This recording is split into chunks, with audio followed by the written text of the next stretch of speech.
atin ang tinitistingan ng ating inasimbol natin na coconut grater, guys. Ito siya, ating sinubukan kung pwede na ba ito, at ating na obserbahan siya nga okay siya, guys. Ito atin lang pinalit ito sa Shopee ang motor niya, guys, at ginawan lang natin ng frame at saka naman itong langgana ating inilagay natin upang hindi sila manalsik sa labas ang mga kinudkod natin na niyog. Ito siya, guys, oh, ang ating ginawa.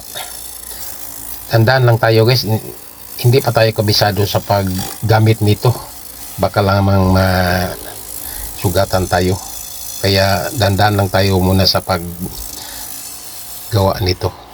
Ito siya ating sinubukan natin ang pagkudkod ng niyog gamit ang ating coconut grater. Ito siya, guys, pero okay siya, guys, kaysa mano-mano lang tayo. Medyo mahirap kapag mano-mano ang ating gagamitin. Ito na siya, guys, ang ating kinudkod natin na niyog. Ito siya, atin itong haluan natin ng feeds at ating ipakain sa ating mga alagang mga manok. Ito siya, guys, makatipid tayo, guys, kapag haluan natin ng niyog ang ating feeds. Makatipid tayo sa pagkain sa ating mga alaga. Makibra natin ang ating ibinigay na feeds kapag may niyog na isinahog natin. Ito atin lang itong halo-haloin at atin itong ibigay na sa ating mga alaga nating mga manok.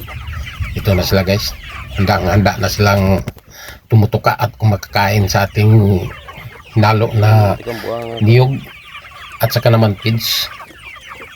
Ito, naghihintay na silang ating bigyan.